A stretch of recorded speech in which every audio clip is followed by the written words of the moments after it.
कल देर रात महिला आरक्षण विधेयक पारित हो गया। संसद ने नारी शक्ति वंदन अधिनियम बिल को मंजूरी दे दी। लोकसभा के बाद इसे राज्यसभा ने भी पारित कर दिया है।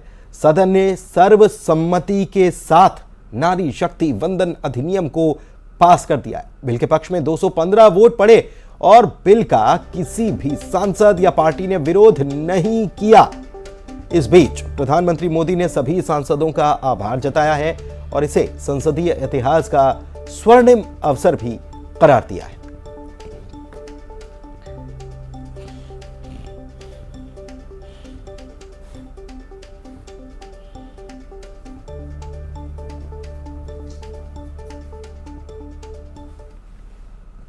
प्रधानमंत्री मोदी ने सभी सांसदों का आभार जताया। वैसे आपको बता दें कि लोकसभा में ये जो बिल पास हुआ था तो ये सर्वसम्मति से उस वक्त नहीं हो पाया था, केवल 2 वोटों का अंतर था।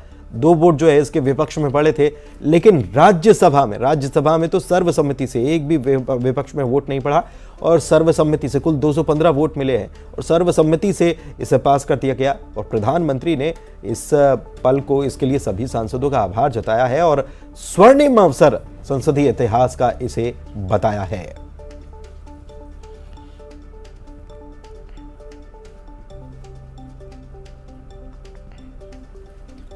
और जहां चाह होती है वहां राह निकल ही आती है। गृह मंत्री अमित शाह ने ट्वीट किया है और पीएम मोदी को आभार जताते हुए लिखा है कि जहां चाह वहां राह। समतामूलक शासन की राह पर ऐतिहासिक मील का पत्थर हासिल हुआ है और जब राज्यसभा ने महिला आरक्षण विधेयक पारित कर दिया, बहुत दिनों से चली आ रही मांग को पूरा करके प्रधानमंत्री नरेंद्र मोदी ने दुनिया भर में लैंगिक समानता समावेशी शासन का एक शक्तिशाली संदेश दिया है।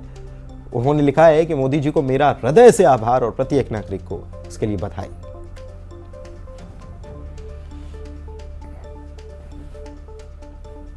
तो गृह मंत्री अमित शाह ने ट्वीट किया है और कहा है कि जहां चाह होती है वहां राह निकल ही आती है। Where there is a will, there is a way।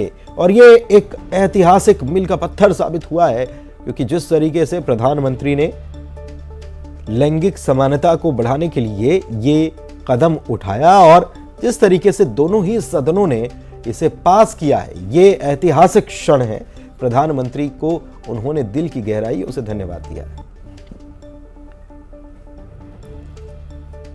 CM Shivraj Singh Chauhan की बात कर लेते हैं। मुख्यमंत्री शिवराज सिंह चौहान उज्जैन जाने वाले, उज्जैन दौरा है उनका और आज उज्जैन के ही दौरे पर रहने वाले। यहां पर महाकाल अन्न क्षेत्र जो तैयार हो गया है, इसका लोकार्पण मुख्यमंत्री के हाथों होना है। कुल 27 करोड़ की लागत आई है इस अन्न क्षेत्र को बनाने में। 1000 करोड़ से ज्यादा के विकास कार्यों की सौगात मुख्यमंत्री शिवराज सिंह चौहान देने वाले हैं। लगातार कल तो ओंकारेश्वर में थे ही, एक ज्योतिर्लिंग के दर्शन कल उन्होंने किए और आज बाबा महाकाल के दरबार में पहुंच रहे हैं और यहाँ पर ये सौगात देने वाले हैं, अन्न क्षेत्र की सौगात देने। और इसके अलावा 1000 करोड़ के जो विकास कार्य हैं, लोकार्पण या शिलान्यास दोनों जो होगा उसके कार्यक्रम में वो शिरकत करने वाले हैं। उज्जैन उनका जाने का कार्यक्रम है, बाबा महाकाल की नगरी उज्जैन, जहाँ पर मुख्यमंत्री जाते हैं तो बाबा महाकाल के दर्शन करते हैं और वो कहते हैं कि जो उज्जैन के राजा हैं वही उन्हीं के आशीर्वाद से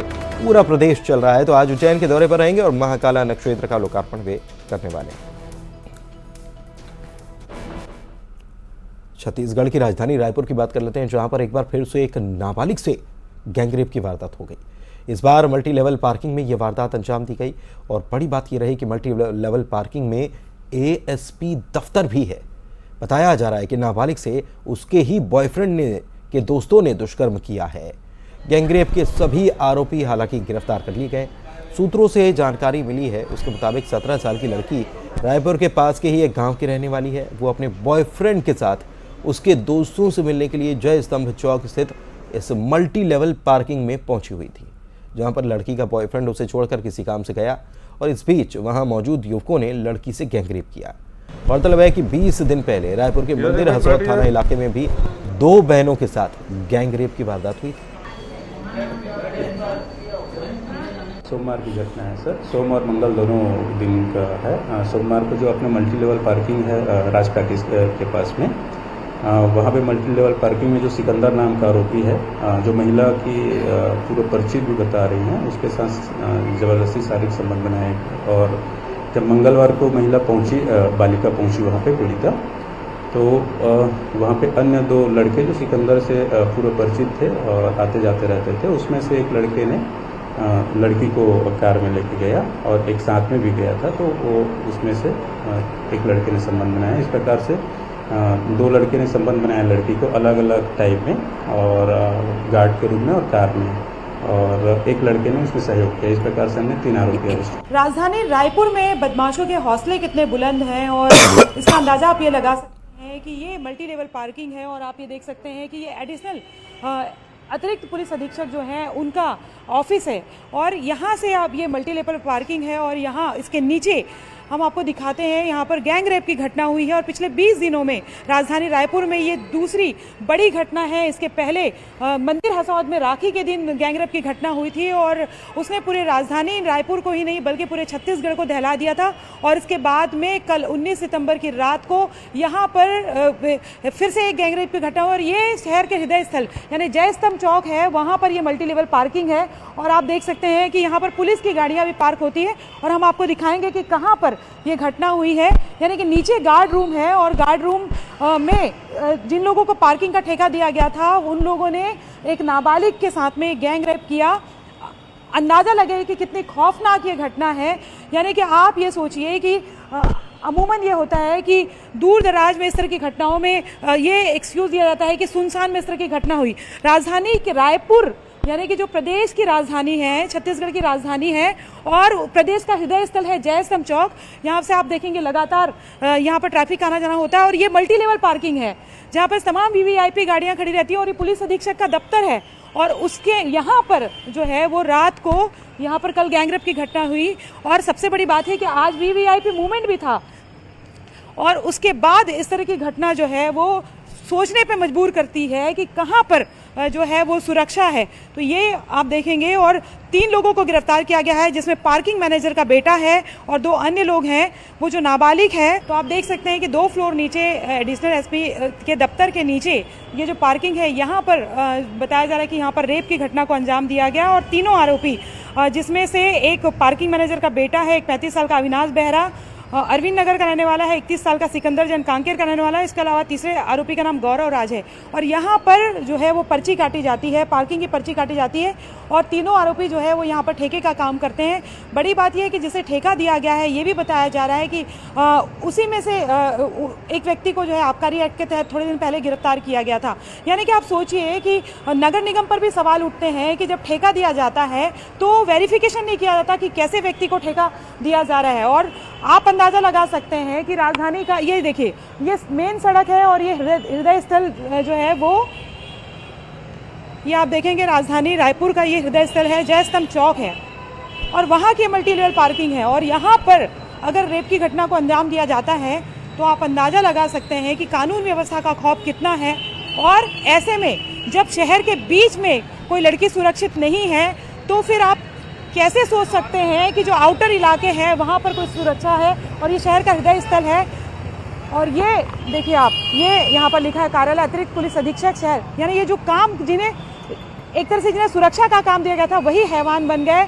और दिन भर अगर हम बात करें, चाहे दिन को हो चाहे रात को, पुलिस के जो कर्मी हैं उनका आना जाना यहाँ पर लगा रहता है। तो जाहिर तौर पर सवाल ये भी उठता है कि जब इस घटना को अंजाम दिया गया उस समय पुलिस कहाँ थी। कैमरा पर्सन इमरान के साथ ममता लांजेवा, न्यूज़ 18 छत्तीसगढ़, रायपुर।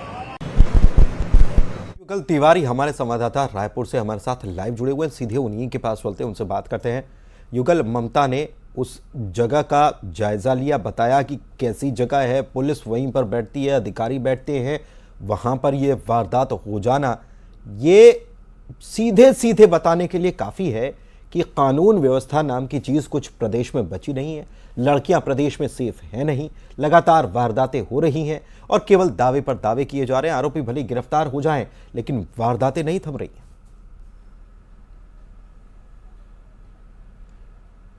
ये बिल्कुल पुनीत, आप सही कह रहे हैं। हर आदमी, हर लोगों के मन में ये बात और ये सवाल कौंध रहा है कि आखिर इस तरह की घटनाएं लगातार प्रदेश में क्यों हो रही हैं। 25 दिनों के भीतर अगर हम छत्तीसगढ़ में बात करें तो तीसरी गैंगरेप की ये बड़ी घटना है। सबसे पहले मंदिर हसौद में 10 जो लोगों ने इस घटना को अंजाम दिया, गैंगरेप की घटना को अंजाम दिया। उसके बाद जसपुर में 2 आरोपियों ने गैंगरेप की घटना को अंजाम दिया। और अब राजधानी रायपुर के जो मल्टी लेवल पार्किंग है, और वो पार्किंग इसलिए खास और भी कहा जा सकता है क्योंकि वहां पर एएसपी का दफ्तर है। लोगों के साथ साथ पुलिस के अधिकारियों का, सुरक्षा बलों का आना जाना लगातार लगा रहता है। काफी लोग वहां पर जाते हैं और जिस तरह से यहां पर जो घटना घटित हुई है वो काफी चिंताजनक कही जा सकती है। अब सवाल उठना लाजमी है और सबसे बड़ी बात यह है कि इस तरह के अपराधों पर अंकुश लग नहीं पा रहा है। आरोपियों को जब तक कड़ी सजा नहीं मिलेगी, त्वरित सजा नहीं मिलेगी, तो एक संदेश नहीं जाएगा और इस तरह के जो कृत्य हैं वो बार बार होते रहेंगे। ये चौंकाने वाली बात है। और चूंकि ऐसे जब घटना होता है तो विपक्ष भी इस मुद्दों को काफी जोर शोर से उठाता है और उठाना लाजमी भी है पुनीत, कि जिस तरह के इन घटनाओं को कभी माफ नहीं किया जा सकता। रूह कौन जाती है कि आप सोच सकते हैं कि दरिंदे किस तरह से इस घटना को अंजाम देते होंगे। और ऐसे लोग जिन्हें ठेका दिया गया है, एक तरह से निगम का ठप्पा लगा हुआ है, बावजूद इसके आपराधिक तत्व के लोग इस तरह के कारोबार में संलिप्त रहते हैं और मौका पाते हैं। ऐसा लगता है कि जिस बेखौफ अंदाज में इस वारदात को अंजाम दिया गया है, अगर ढंग से छानबीन की जाए, पूछताछ की जाए, तो इनका पुराना रिकॉर्ड भी, इन्होंने क्या क्या काले कारनामे यहां पर किए हैं मल्टी लेवल पार्किंग में ठेका लेने के नाम पर, ये सब कुछ खुलासा होगा। बहुत शुक्रिया आपका युगल इस तमाम जानकारी के लिए। और चलिए बढ़ते हैं आगे और बात अगली खबर की करते हैं। रायपुर से बड़ी खबर आपको बता रहे हैं, 300 किलो चांदी जब्त की गई है। राजधानी रायपुर में 300 किलो चांदी मिली है। इसमें चांदी की पायजेब हैं। पुलिस ने 300 किलो 75 ग्राम चांदी को जब्त किया है। उत्तर प्रदेश के आगरा से ये रायपुर लाई गई थी 300 किलो चांदी। इसकी कीमत 2 करोड़ 77 लाख रुपए बताई जा रही है। चुनाव करीब है और उसके पहले लालच प्रलोभन का खेल भी चलना है।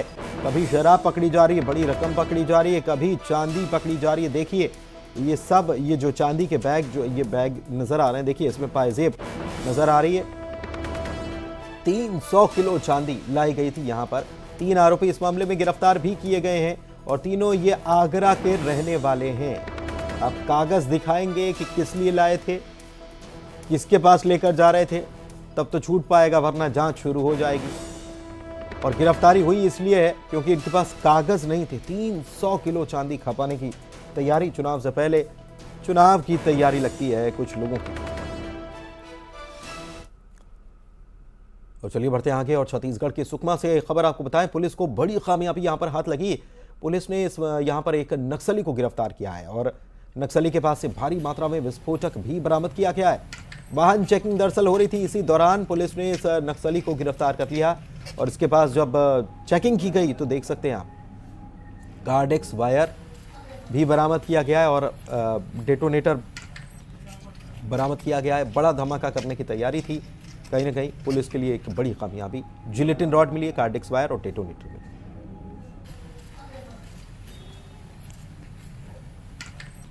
वहीं छत्तीसगढ़ के अंबिकापुर की बात करें तो यहां पर सड़क नहीं होने की वजह से मरीज को 1-2 नहीं 3 किलोमीटर तक खाट पर लेकर जो परिजन है वो एम्बुलेंस तक पहुंचाते हुए नजर आए। देखिए तस्वीर, सिस्टम एक खाट पर है, यहाँ ऐसे ही सिस्टम चल रहा है। आप समझ लीजिए क्या यहाँ पर व्यवस्थाएं हो रही हैं। सड़क नहीं है, इसकी वजह से 3 किलोमीटर मरीज की हालत गंभीर थी। ऐसे ही खटिया पर ऐसे लाद कर यहाँ पर पहुंचाया गया। दरअसल ये डुमरापारा के रहने वाले मरीज दिलबोध कुछ दिनों से बुखार से पीड़ित थे। सड़क की अच्छी स्थिति नहीं होने की वजह से खाट पर उन्हें लेटाया गया और एम्बुलेंस तक पहुंचाया गया। परिजन कह रहे हैं कि पहला मामला नहीं, सालों से बीमार व्यक्ति ऐसे ही एम्बुलेंस तक पहुंचाए जाते हैं। रास्ता की दिक्कत है, अचानक की कोई की तबीयत भी खराब हो जाए तो इमरजेंसी में गाड़ी नहीं पहुंच पाया। एम्बुलेंस वाला पहुंच के फ़ोन किया, बोला कि आगे गाड़ी जो नहीं जा पाएगा भैया, आपको जैसे लाना है लाइए, या बाइक से बैठा के लाइए या कैसे भी लाइए। हम लोग के पास कोई साधन नहीं था, खाट से ढो के लाना पड़ा। कितने किलोमीटर? 3 किलोमीटर आसपास। कब से सड़क बनाने की मांग कर रहे हैं? बहुत दिन हो गए, बहुत दिन से कर रहे हैं। क्या बोलते हैं? बन जाएगा बोलते हैं, बाकी बन ही नहीं रहा है। और चलिए बात इंदौर की कर लेते हैं, जहां पर महू रतलाम डेमू ट्रेन में एक दिन का बच्चा रोता हुआ बिलखता हुआ मिला है। बच्चे के रोने की आवाज़ सुनकर लोगों ने पुलिस को इत्तला की। उसके बाद पुलिस ने बच्चे को एमवाय अस्पताल में भर्ती कराया है। सीसीटीवी फुटेज के आधार पर माता पिता की तलाश में पुलिस जुटी हुई है।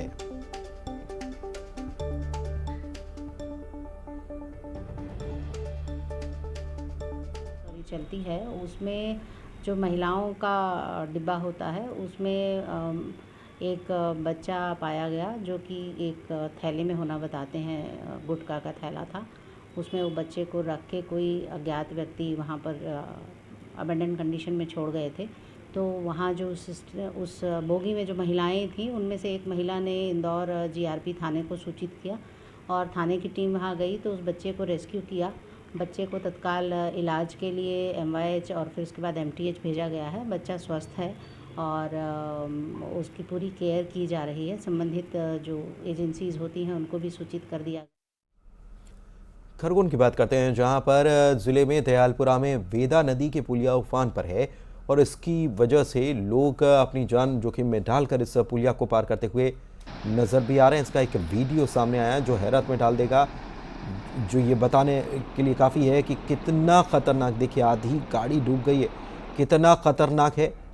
इनकी सीधे सीधे जान पर बना सकती है, लेकिन कोई और रास्ता न होने की वजह से, कोई और उपाय न होने की वजह से ऐसे ही लोग इसे पार करते हुए नज़र आते हैं। लोग जान जोखिम में डाल रहे हैं।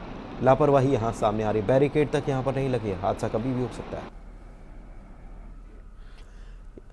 और इधर बलौदा बाजार की बात कर लेते हैं, जहां पर लगातार बारिश हो रही है और इसकी वजह से जनजीवन पर असर पड़ा है। नदी नालों का जलस्तर यहां पर बढ़ गया है।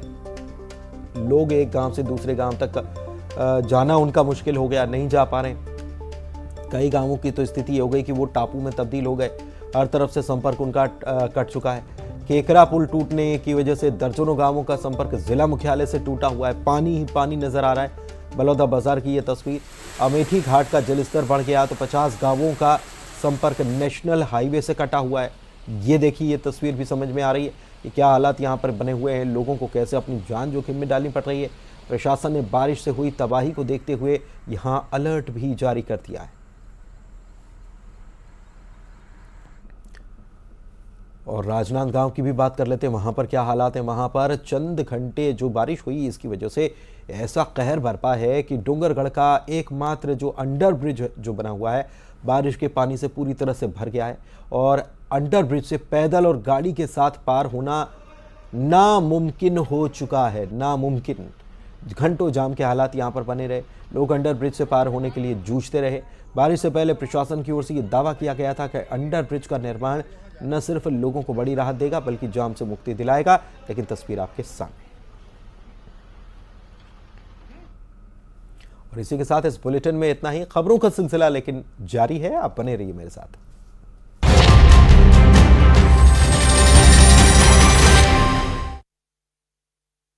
सेहत की किसी को पड़ी नहीं।